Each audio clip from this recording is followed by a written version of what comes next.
muchas gracias por estar aquí, acompañándonos. Gracias también a que nos dieron la oportunidad de presentar el libro de nuestra UDG, perdón. Y pues también un gusto estar acompañando a mi mejor amigo Omega Lindo, que lo conozco desde que estábamos en Letras Hispánicas hace muchos ayeres. Y me da gusto también saber que tu sueño está materializado en este libro, por fin, ¿no? Tanto después de tanto esfuerzo y trabajo. Y pues, qué gusto estar aquí, Omar. ¿Quieres que empecemos con algo en particular? ¿Quieres que comente generalidades del libro? ¿Sí? Bueno, Mitos es un libro que yo considero que se inscribe en la tradición del bestiario y de los textos médicos antiguos. También es un libro que se inscribe dentro de la mitología o este género de los mitos, y también del microrrelato. Creo que hay como un gran bagaje ahí literario detrás y una gran investigación se nota, ¿no? También siento que en la actualidad hace como un eco con lo que escribe René Avilés Fábila en su bestiario. Es como un guiño de lo que encontramos en este bestiario, se lo consideraría yo. Y como diría el buen Lauro Zavala, en minificción mexicana es como una versión irónica de lo fantástico. O sea, siento que por ahí trataste de imitar esto con René Fábila. ¿Y cómo ves, si consideras que es así? Pues la verdad sí, yo no voy a negar que la minificción es una de las cosas que me ha fascinado mucho tiempo. La verdad, podemos incluso remitirme a mis lecturas de René Avilés Fábila, como dices, esa colección que tiene el Fondo de Cultura Económica enorme de cuentos en carrusel. Y sí, hay un montón de referencias, sí hay bastantes cosas, que es el resultado justamente de la lectura de tanto libro de mitología, tantas pues minificciones que hacen ese eco, que retoman la tradición del bestiario, de estos episodios específicos. Sí, la verdad completamente está ahí, y más por la idea de los epígrafes que va conteniendo el libro, porque también decía el día de ayer una de las presentaciones, hay unos epígrafes que ayudan a entender un poquito mejor o a comprender estos seres mitológicos a los que se está refiriendo, y que se terminan deconstruyendo en estas minificciones. Bueno, hablando ya de la forma, pues me encanta que menciones esto, porque sí hay unos epígrafes que son enormes, o sea, es una extensión, así que dices, ay, este epígrafe es enorme, y comparado al microrrelato que viene acompañando ese epígrafe, es interesante también esa mecánica, porque a veces el microrrelato es más mini que el epígrafe propiamente. Y creo que eso pasa con Gatoblefas, que pasa esa situación. Por ahí también me llama mucho la atención ese tipo de textos que tú trabajas en tu libro, que narran situaciones de la vida cotidiana, pero que tienen la peculiaridad de que siempre hay una irrupción de elementos ajenos a esta cotidianidad, y cómo usas criaturas mitológicas, dioses paganos, monstruos, entes sobrenaturales, etcétera, que hace como una transgresión dentro de lo natural, por así decirlo, como lo que llamaba ¿era Freud o era sino de lo ominoso, ¿no? ¿Qué opinas? ¿Qué nos puedes decir al respecto sobre esto? Bueno, aquí debo de admitir, pues sí, la parte de la tradición, como dices, de Sigmund Freud con el concepto de Das Unheimliche, que es lo ominoso, lo extraño. Claro que sí.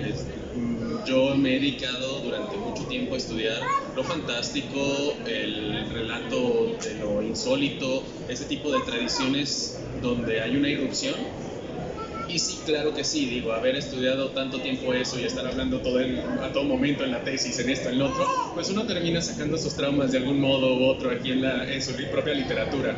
Creo que al final de cuentas sí es una manera de hacer como catarsis o algo similar para que pueda estar plasmado en estas historias, que la verdad sí está eso, y sobre todo por la parte de la minificción, porque todo buen microrrelato debe de terminar con un giro, con algo sorprendente, algo que pues maraville al lector.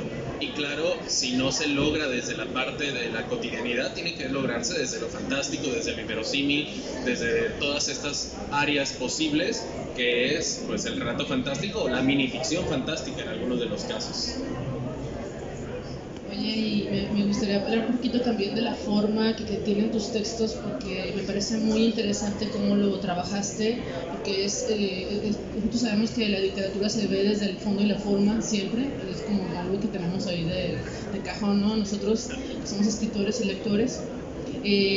Bueno, yo me fijé mucho en la cuestión de los tipos de narradores que manejas, la focalización, cómo vas manejando como esa pericia, esa sutileza que permite al lector perderse en la lectura, hundirse pues en esa lectura. Y también hay distintas formas de utilizar los recursos literarios, como lo es echar mano del lenguaje poético, sobre todo en la historia de Minotauro, que me encanta, te lo he dicho desde que lo leí.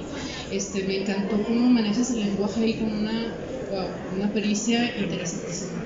Y para relatar pues una corrida de toros donde está el personaje de Minotauro. Y el cuento también narrado a modo de historia infantil, que me encanta también, que lo disfruto un montón, que se llama Prosopopeya del Fuego, relato infantil, es hermoso. Suena como pues, un cuento infantil, tiene ese tipo de prosa infantil que me encanta.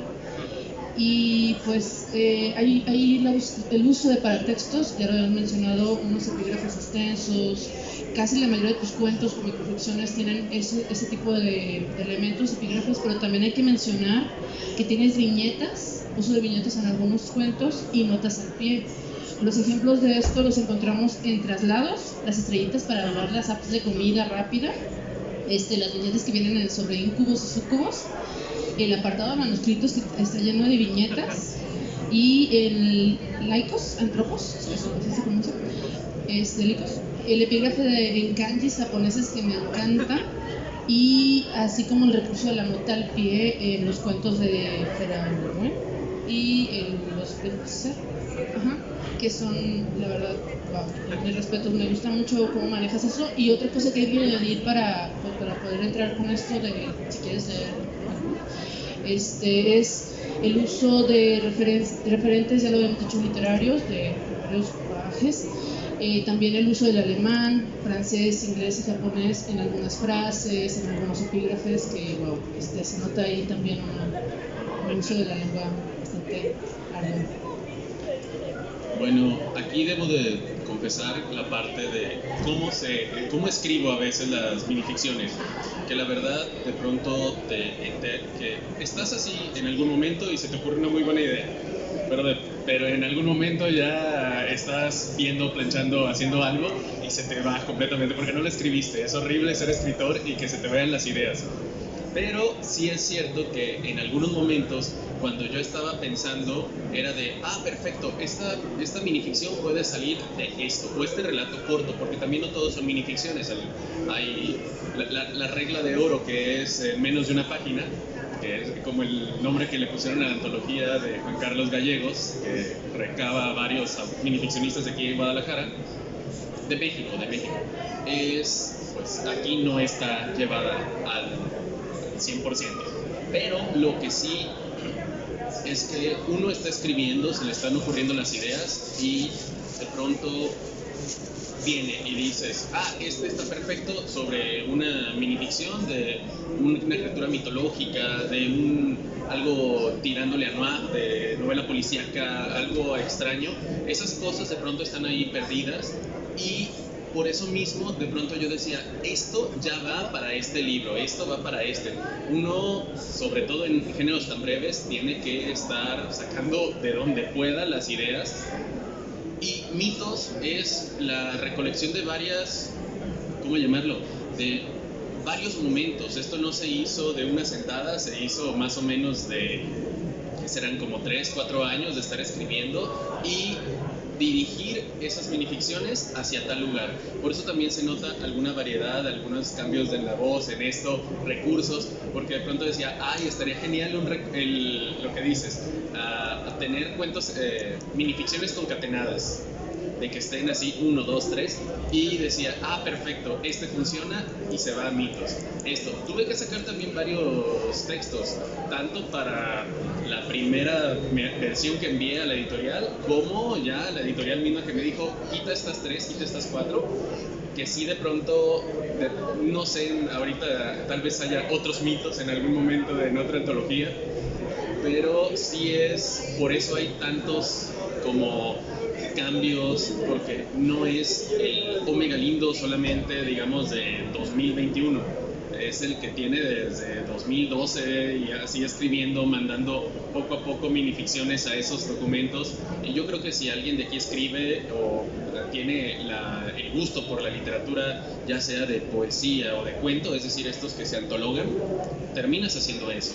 O sea, terminas diciendo, este poema está perfecto para este tema, un poemario sobre la muerte, un poemario sobre esto, un poemario sobre el habitar, sobre recordar cosas, y creo que eso es algo que nos da bastante a las personas que nos dedicamos a géneros, en este caso breves, como el que es mitos, que digo, también tengo más cosas de otro tipo de narrativas, pero esta idea así surgía. Qué interesante eso que dices de las primeras versiones de mitos. A mí me tocó conocer la primera versión de tantas y tuve la fortuna de leerla y revisarla también, y sí es cierto, era un libro más extenso, con más microrelatos, pero es cierto que el resultado pues, no nos deja indemnes, no nos deja sin seguir queriendo leer. Pues. Y bueno, a mí me gustaría, no sé, público, me gustaría escucharte, leer alguno de tus 3 textos. Me gusta mucho ese que te decía de los ese tiene una nota al pie, me encanta, y es breve, es bastante bueno. Muy bien, les comparto una minificción, aunque bueno, es página y un pedacito, ahí, un texto breve llamado Los Grifesa. En 1999, el restaurador Diego Molán encontró tras una pared del monasterio de San Jerónimo del Valle de Hebrón documentos pertenecientes a Sor Melchora de Example, reconocida en los círculos esotéricos de su tiempo como Galeno Moa, alquimista de la Sociedad Arcana del Sol y la Luna Dorada. En estos manuscritos se encuentran ritos para invocar al Brifesa o Brifesa en la tradición hispánica, devorador de palabras. Estos seres pertenecen al mundo Fata o Fey y es menester regalarles objetos de plata y madera para que realicen su trabajo. En tales artículos debe grabarse la imagen que tendrán los Brifesa, de lo que se deduce que no tienen una forma ni cualidades específicas. Se prefieren diminutos y vaporosos, pues su misión es devorar las palabras que indique el brujo. Cada Brifesa comerá la tinta indicada por el conjurante y así el ente viajará hasta desaparecer palabras de libros o manuscritos. El Grimorio de Galeno Moa especifica que puede identificarse el ataque de un Brifesa si al pasar el papel por fuego despide un olor a romero seco. Para defenderse de él, basta repasar lo escrito con una solución de aceite de almendra y alcoholesto, barniz que contiene propiedades solares que lo repelen. En sus diarios, Sor Melchora indica que usando un Brifesa borró sus cargos de brujería que iban de camino al Vaticano, así como el legado del alquimista Vetusto el Jaín. La existencia de esta criatura está, curiosamente, indocumentada, como si ellas mismas hubiesen devorado sus letras. Y la nota al pie, si viene ahí la obsesión tal vez del doctorado y de todo lo demás, es una cita en APA que dice Molán de 2007, Le Costume Noir de la Foi, de una revista de Magazine d'Histoire Philosophie, que está de la Universidad de Marsella, pero justamente es por esta idea de que en este texto en específico, pues trato de jugar con la idea de que está documentado, ¿no? Yo atrás, ok. De este texto que está documentado de algún modo, ¿no? Que si hay unas evidencias de que existió o de que están puestos en algún documento. Claro, mucho de esto también surge de otras ideas que he tenido de tratar de jugar con metaficción, la ficción dentro de la ficción, de que se diga, es que es verdad, mira, tiene una nota al pie, aunque no sea cierto, ¿verdad? Esa parte está ahí, al menos en este texto. Hay otros, no en mitos, pero sí tengo otros textos que tratan de emular esta falsa realidad en algún modo, y que bastaría hacer la mención que la idea de un Brifesa, de este monstruito de vapor negro que se come las palabras y todo lo demás, después terminó siendo la inspiración para el logo de un programa que tengo, de un podcast que está saliendo ahorita, que se llama Misterios de lo Aún No Escrito, que ya está en Spotify y todo lo demás, hay un comercial aparte en YouTube, y que es justamente el monstruo devorando un libro. Está muy bonito esa idea y estoy muy emocionado también con lo que se ha hecho de arte de los Brifesa, porque cómo se pide que se dibujen y todo lo demás. De hecho, me parece que tienes también tu playera, ¿no? Que tiene el diseño de tu podcast. Bien, me gusta mucho eso que dices de emular el tipo de relatos que tienen ese tipo de situaciones. Lo hacía Borges, ¿no? También, maestro ahí en esto. Y también lo hacía ¿cómo se llama este otro escritor que hizo este trabajo de Enrique Andrés Oliver? Y me gusta mucho esa influencia, me hace muy padre y muy peculiar. Oye, y hablando de eso también, me gustaría que nos leyeras otra micro que me encanta, la de las estrellitas, de comida rápida. Me parece un buen relato para continuar nuestra charla. Sí, tiene, como dice Imelda, ahí un recurso de las 5 estrellitas, que dice, lo voy a decir como 5 estrellas, ¿no? Así, pero sí está visualmente ahí 5 estrellitas.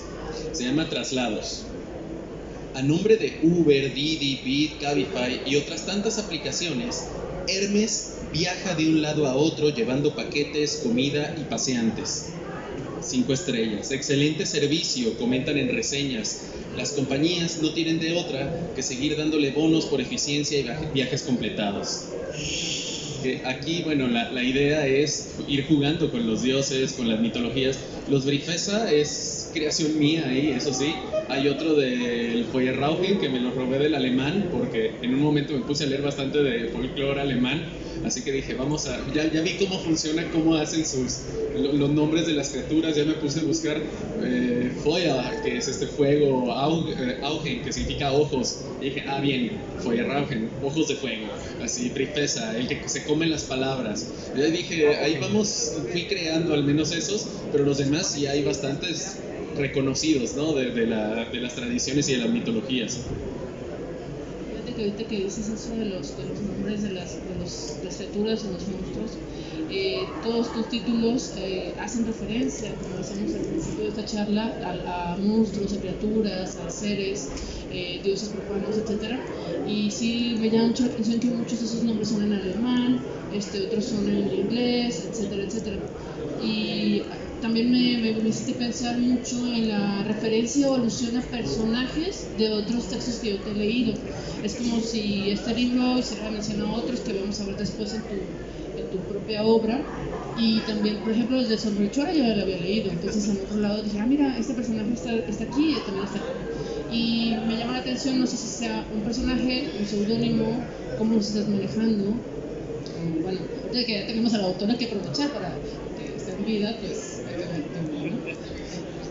Sí, a partir de este año ya no puedo usarlo porque, sí, justamente, yo tengo como las obsesiones de ir haciendo concatenación de libros, de ideas, de lo que me han llamado un amigo ahí el Omeverso, del universo de Ome, pero no necesariamente es por esa idea, sino que me gusta bastante lanzar el hilo ahorita que mencionaste a Borges, pues sí, claro, Enrique Anderson Iverson, mi maestría fue de literatura argentina y me basé bastante en ellos, pero justamente traté de jugar la mayor medida, me gusta jugar con el lector en el sentido intelectual, no en el mal sentido de abusar directamente del tiempo que me está dando para leerme, ¿no? Me gustan esas referencias que se hacen y todo, Sor Melchora de Ixample justamente es el primer audio que lancé para la serie de Spotify que tengo, que estoy explicando quién fue Sor Melchora de Ixample, cómo la encontraron el 6 de enero, por eso es Melchora, y varias ideas así. Pero bueno, también ahí, gracias a ese seudónimo, yo he estado de pronto metiendo ahí a concursos y demás, y pues sí, me publicaron algo con ese seudónimo. Ya ven que se tiene, todos los que mandamos a concursos, mandamos con algún nombre, y sí, me puse Sor Melchora de Ixample. Ya no voy a volver a hacer esa monja. Hay otras monjas que puedo usar aquí de mi literatura para hacer seudónimos, pero sí he elegido eso, Sor Melchora de Ixample, como ello. Pero ahorita que lo mencionas, hay también otros elementos de otros nombres que también ahí van como relacionándose ahí. El otro alquimista también en algún otro momento forma parte de lo que rodea otros cuentos, a una novela, etcétera. Sí, hay de mucho ahí para agarrar. Ahora sí, como dicen, el Omeverso de mi amigo es justamente esas ideas de ir agarrando personajes que ya he generado para otros proyectos literarios. Oye, pues está muy interesante eso que dices de los personajes, los sinónimos, de tus historias. Y me llama mucho la atención eso que comentas del aspecto lúdico, porque ese elemento del aspecto lúdico también es parte de la mecánica de las microficciones, ¿no? Entonces puedes trabajar mucho porque trabajas con la sorpresa, trabajas con el carácter lúdico del juego, pero como dices tú, no un juego de que aquí estamos o aquí estamos, o ese tipo de escritores que les gusta bromear mucho o subestimar al lector, ¿no? No, más bien es no subestimar al lector, pero sí arrancar una sonrisa cuando estás leyendo, ¿no? Es decir, ay, no, o sea, no lo veía venir, ¿no? Me encanta esa sorpresa que nos da al final tus textos. Y yo quisiera hacerte una pregunta a propósito de este Omeverse.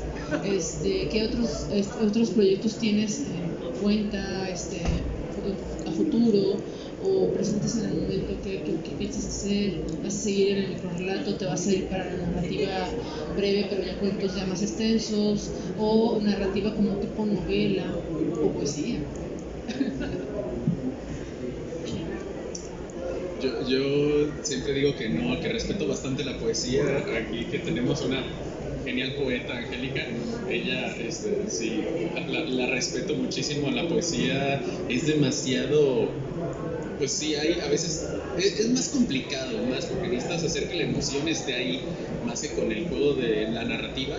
Pero bueno, en esta parte, ¿qué otras cosas? Tengo otro libro de minificciones llamado Épica, Saberes de Eruditos, Viajeros y Bardos, que es un libro de minificción, pero tirándole más al universo tipo de Dungeons and Dragons, Calabozos y Dragones y de espada y hechicería, que ese es un libro muy de nicho, ¿no?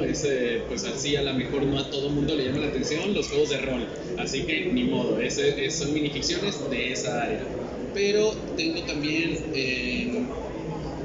en espera, este año tuve la fortuna de ganar una mención honorífica del concurso Laura Méndez de Cuenca, que con la categoría de narrativa, y pues justamente por ello es un libro muy al estilo del que me pidió leer Imelda, el de los Rifesa, que son así como artículos enciclopédicos, hasta con bibliografía y en APA, es decir, en APA 7 para acabarla, porque hay que hacer las cosas bien. Y están así, se muestran como posibles artículos, entradas enciclopédicas, y les gustó bastante como para darme la mención honorífica. Y ese se va a publicar el siguiente año. De hecho, ya me perdí aquí en la fila, pero sí va a ser del Estado de México. El siguiente año también se espera por parte de una editorial de Lima, si no me equivoco, La Colmena, es el libro Folklore, que también ya está aceptado por ellos. Nada más falta ahora sí todo el cuidado editorial, y como llegó la FIL, pues no pudieron porque están aquí justamente en el stand de Perú. Y ese va a salir, ese tiene cuentos y microrelatos de horror, de tradiciones. El folclore, pues por lo mismo, ¿no? Esa parte de qué pasa cuando rompen las reglas de la tradición. Hay un par de textos más que todavía están ahí rondando a ver qué editorial los adopta.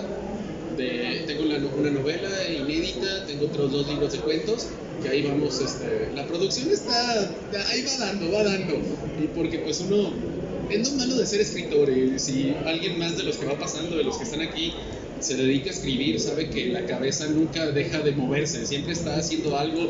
Dibujantes también, hay un montón de personas que se dedican a estar haciendo así dibujitos y creando y ampliando su universo. Pues justamente es eso, es lo malo de tener ese gusto por las letras, ¿no? Sigues, escribe y escribe, y si falta mucho. Ahorita lo que está también saliendo cada jueves es el podcast de Misterios de lo Aún No Escrito en YouTube y en Spotify, que ahí pues justamente muy al estilo de artículo, ¿no? De mostrar qué está pasando, y además está interesante la premisa porque es un programa que se grabó en 1999 en Suiza, en español, para la clase de español de allá de una universidad que está así. Aquí también tengo el logo, ahorita me hago el Superman para mostrar el logo de la universidad ficticia, porque también y todo así se va construyendo poco a poco la ficción, es algo interesante. No sé, déjame hacer el Superman o el Iron Man. Acabo de acordarme de algo que decía una investigadora de letras, que decía que la investigación se trata de eso, ¿no? De investigación literaria. Ah, mira, qué padre. Y el logo está... Sí, y hasta el logo está también en alemán, porque pues sí, es la Burgenreich Universität, Freiheit, Ethik und Beruf, rectitud, ética y trabajo, que es el logo, así, que no es que me lo haya robado de la Universidad de Guadalajara, ¿verdad? Es parte, ahí es diferente, pero sí ahí va. Y todo esto fue creado también, le pedí a un artista gráfico, J.C. Goose, que generara el logo, el brief ese que ahorita aquí lo tengo en la espalda. Ahorita, ¿de una vez? Sí, muéstranos. Ya nos dio curiosidad para poder ver al personaje. ¿Sí se alcanza a ver? Sí. El podcast y tengo que me acordaba mucho de una investigadora que decía, ay, ojalá que ya, no es por desear el mal, pero ojalá que el autor ya se muera para que yo pueda juntar toda la obra completa del autor, hablando de eso que dices que no para la cabeza de escribir y no paran las obras, dice, para poder investigarlo completamente. Yo sí me quedé así como, ay, qué feo, pero me hizo recordar esa frase. Bueno, si llego a morir te pido por favor que te vuelvas una investigadora. Tú tienes bastantes datos acerca de mi vida. Ah, claro que sí. Me gustaría que nos leyeras otras microficciones, a ver si todavía nos da tiempo, al menos a leer otra más. No sé, tú decides. A mí me encanta Prosopopeya del Fuego, relato infantil, o Coleccionista de Muñecas, cualquiera de los dos me gusta bastante. En la 55.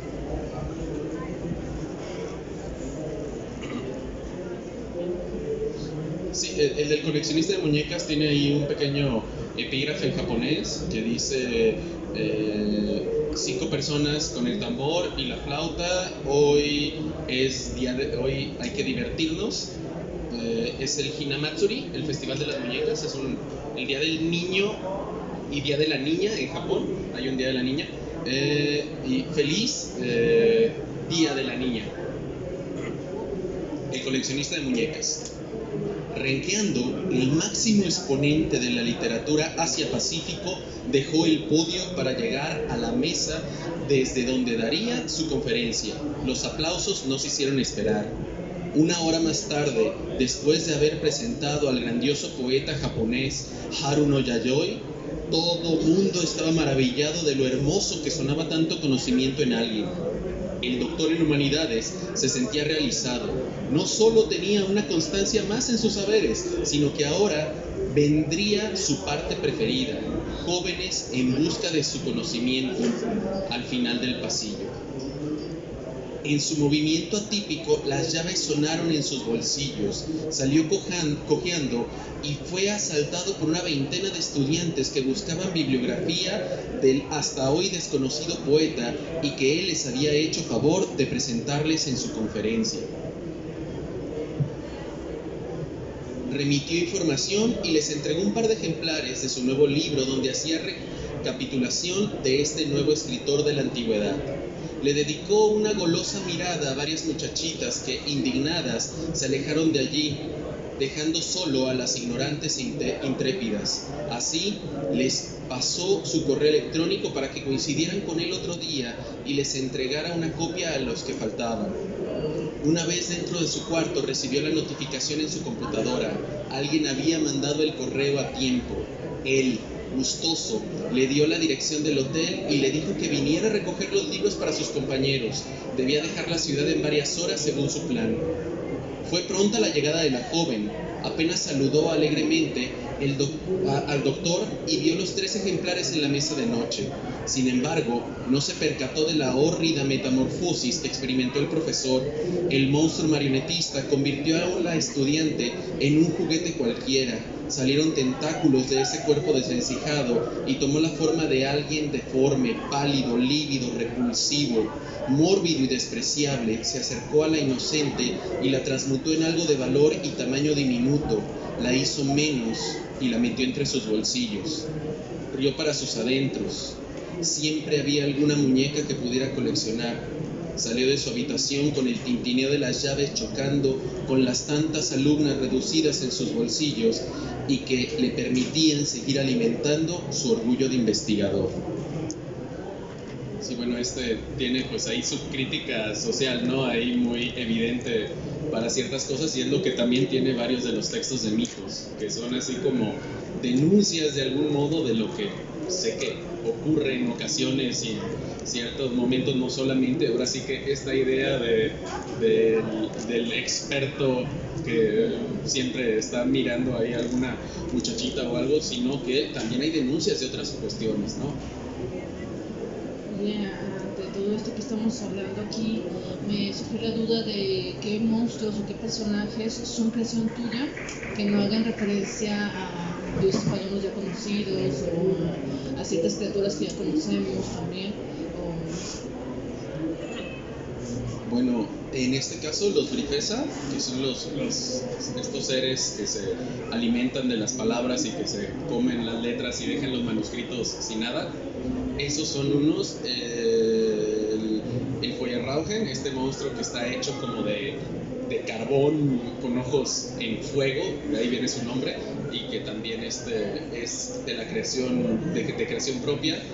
Y podríamos decir que yo me baso en la mitología para crear todo, o sea, no es gratuito que de pronto aparezcan los dioses de otras, pues de estas 8 o 9 mitologías a las que recurro, sino que pues también por eso Hermes haciendo traslados, pues es lo único que le puede quedar al pobre en un mundo en el que ya no queda pues quien lo adore, ¿no? Es la única manera en la que puede sobrevivir, haciendo lo que mejor podría hacer alguien de Uber, de Didi. Está así, de abuela pluma podría mencionar Medusa siendo la mejor escultora ganadora de Foncas, porque pues es la persona más indicada para hacer esculturas hiperrealistas. Están, ¿qué otras cuestiones? El cuento ese que me da asco leerlo, uno de unos seres escatológicos, no recuerdo cuál es. No, eso es genial. Pero no, hay otro que son unos seres que son venidos a menos y que van por las calles buscando mendigos. Los Alip, que un Alip es un tipo de vampiro, algo así. Es como una sombra, así, un mito que realmente es un vampiro de energía y todo lo demás, pero que en estos tiempos donde ya no se puede entrar, si han leído a Guy de Maupassant en el Ohla, es justamente algo así.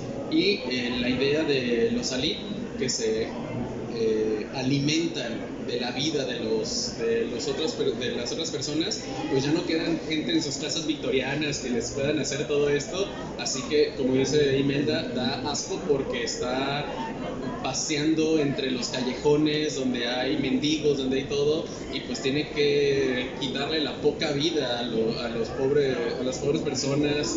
Ahí, y sí es cierto, ahí está toda la escatología ahí mezclada, que pues sí, que dice algo así como un mendigo mendigando a sus iguales, algo así, que sí hay bastantes seres, y todos los más complicados, por ejemplo el Alip tiene su pequeño epígrafe para explicar un poquito más la idea de qué es, de dónde viene, que un poquito más didáctico. Creo que se nota bastante que la idea es para hacer difusión con gente que apenas está entrando en la mitología o por no solo la mitología, sino también la minificción.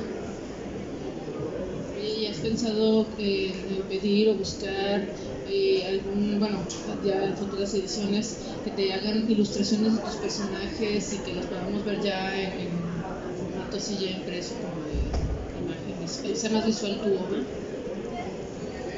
La verdad me encantaría, sí, tengo para el de folclore, el que va a salir publicado en Perú, sí tengo ya a una persona que hizo las ilustraciones de la mayoría de los textos, pero para este en particular, la verdad, he visto trabajos, me tocó estar en Prepa 7 hace como un mes, 3 semanas, e hicieron maquetas, hicieron una lotería de seres fantásticos basándose en los textos. Yo estaba así todo emocionado, casi llorando de ver lo que estaban haciendo porque estaba bien bonita la lotería hecha con así la medusa, esto, y estaba muy bonito, pero yo creo que más bien eso me encantaría, que si alguien ilustra o algo por alguna razón, más bien saber que me etiqueten, que me digan así de, aquí está, hice este ser, esta representación, con base en lo que tú escribiste. Ahorita yo estoy fascinado a veces metiendo las descripciones a inteligencia artificial a ver qué me genera, y yo estoy todo emocionado de las respuestas que me da a veces. Está muy muy interesante. Ahí si luego quieren ver también qué está apareciendo en redes sociales, pues me buscan tal cual como Omega Lindo en Instagram, y va a salirles ahí una serie de colecciones del Briefesta. Me encantó porque son timbres postales como ex libris para los de estos, pues sí, para los libros de colecciones de bibliotecas. Está maravilloso. Bueno, antes de cerrar nuestra charla, nos gustaría saber si el público tiene alguna pregunta sobre la obra del escritor. Adelante. Llegué tarde, pero felicidades. La historia, la verdad, está espeluznante. ¿Qué responsabilidad tiene alguien en tu género? Y te lo pregunto porque, bueno, de la película de Batman, en la escena del Joker, dice, a ver si la recuerdas, ya saben qué hacer, les da unos palos para que se maten entre ellos, y eso es lo que se repitió en el asesinato de San Juan de los Lagos. Dejaron que los estudiantes se mataran entre ellos. ¿Qué responsabilidad se tiene como escritor de lo que se escribe hacia la sociedad? Y te lo digo con respeto, ¿no? O sea, por el género que manejas. Yo creo que los escritores le debemos todo a nuestros lectores y obviamente a la sociedad, y más en esta época de funas y de que te satanizan por cualquier cosa o te descatalogan por X o Y razón, pero ciertamente yo decía, este libro empezó a escribir hace 4 o 5 años, así un poquito más, tal vez, y había cosas de denuncia que yo metía, por ejemplo, como crímenes de odio hacia la comunidad LGBT, que de pronto resulta que lo que yo planteaba, que era simplemente, que era lo que para mí en esos tiempos era un travesti, es una chica trans actualmente. O sea, hay una cuestión de un discurso que se está repitiendo, pero que también queda la evidencia de lo que está mal en la sociedad. Yo creo que los escritores tenemos que hacer de algún modo nuestra crítica de la versión de lo que está ocurriendo en nuestra vida, en nuestro alrededor, pues, no solamente en mi vida, sino para que de algún modo le llegue a alguien más, reflexione, y ya sea por medio del horror, ya sea por medio de lo fantástico, ya sea por cualquiera de esas posibilidades de los discursos, de algún modo tiene que generar un cambio para bien, porque también estamos de acuerdo, ¿no? Los escritores no vivimos simplemente de presentaciones de libros, pero también eso es lo bonito de que si se está cambiando a la sociedad para hacerla más culta, más reflexiva, más crítica, pues obviamente va a haber más gente lectora, va a haber más difusión, va a haber más escritores, va a haber más gente que esté poniendo su propia versión de la realidad, y que yo la voy a disfrutar también, para al final de cuentas estar en un punto más, pues ahora sí que elevado en cuestiones emocionales, de inteligencia y de muchas otras cosas así. ¿Alguien más tiene una pregunta? Bueno, felicitarte por la publicación. Aunque me llevé una gran sorpresa cuando me voy a mover porque no tiene interferencia. Y cuando me comuniqué con teléfono para extenderte la invitación, me llamó mucho la atención el Ome Galindo. Y te dije Ome 2 de náhuatl, entonces yo pensé en el Omeyocan. Y entonces yo pensé en ese ambiente, en ese contexto, etcétera, y luego mitos, entonces dije, pues esto va a estar muy bien. Y revisando tu libro, leyendo algunos trabajos que publicas ahí, me encuentro con que eres ciertamente irreverente y medio, con respecto a la mitología, ¿no? Platícanos un poquito de la razón de ser.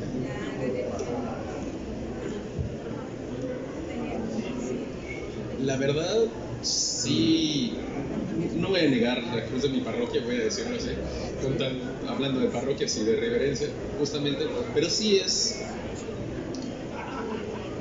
creo que al final de cuentas la literatura no se puede quedar encasillada simplemente en el atril, así en la biblioteca toda bonita y que esté el libro en así edición de lujo y hasta con celofán todavía, no, y el celofán porque se genera humedad, más bien una caja de papel absorbente, pero no se puede quedar así simplemente, tienes que actualizar los discursos, tienes que estar haciendo que la gente quiera leer, y más digo desde las viejas generaciones hasta las más nuevas generaciones, que de algún modo a lo mejor yo ya no soy el escritor para las personas pues más adultas que yo tal vez, siendo que yo ya tengo mis años, pero también sí es cierto que tenemos que renovar de algún modo, tenemos que ir generando más y más ideas y adaptándolas en discurso. ¿Una otra pregunta? ¿No? Bueno, a mí me gustaría leer algo para cerrar, para recomendar al escritor. Bueno, yo veo en Mitos una propuesta fresca y actualizada de folclore literario, la cual emociona y arrebata una sonrisa a los lectores, pues las tragedias mundanas no solo le ocurren a los personajes de a pie, sino suelen ocurrir a seres que antaño fueron magnánimos, adorados y temidos y que ahora son venidos a menos, ridiculizados y olvidados. Y por otro lado hay historias en las que estos seres se adaptan también a los tiempos modernos para poder sobrevivir a la urbanización y al avance tecnológico, y con ello nos siembran en el lector la inquietud de que ya están habitando nuestro propio espacio, el espacio que transitamos, y esa es la magia de este libro. Es un libro acorde a las exigencias de las nuevas generaciones, posee la cualidad de ser preciso y oportuno, nos ofrece la promesa de una sorpresa inmediata, perdonen la rima, es de lectura rápida, pero no por ello de fácil comprensión, porque tiene varios niveles de lectura. Y por última, esa pizca de ironía que nos recuerda a los microcuentos de Julio Torri, no hay que dejarlo de lado, esa influencia, y todo ello hace que de este texto algo memorable. Por eso considero que este libro merece un lugar en los estantes de sus bibliotecas personales. Felicidades, hombre. Muchas gracias, también gracias a ti, Imelda. Si quieren llegar a adquirir el libro, pues está aquí justamente en el stand del sindicato y ya quedan pocos ejemplares, pero si quieren también en el M27, en el stand del Lerden, y también de hecho ahí están los libros de Angélica, que también vale mucho la pena, está hermoso el libro, tiene un poemario exquisito que pueden ir a buscar allá. Pues muchas gracias a todos. Bueno, muchas gracias al autor Ome Galindo y a la maestra Imelda Quesada Janero por la presentación del libro del maestro. Agradecemos su presencia aquí en el stand del Sindicato de Trabajadores Académicos de la Universidad de Guadalajara por la presentación del libro Mitos. Sin duda, una presentación de un libro muy creativo. Un fuerte aplauso para el autor. Muchas gracias.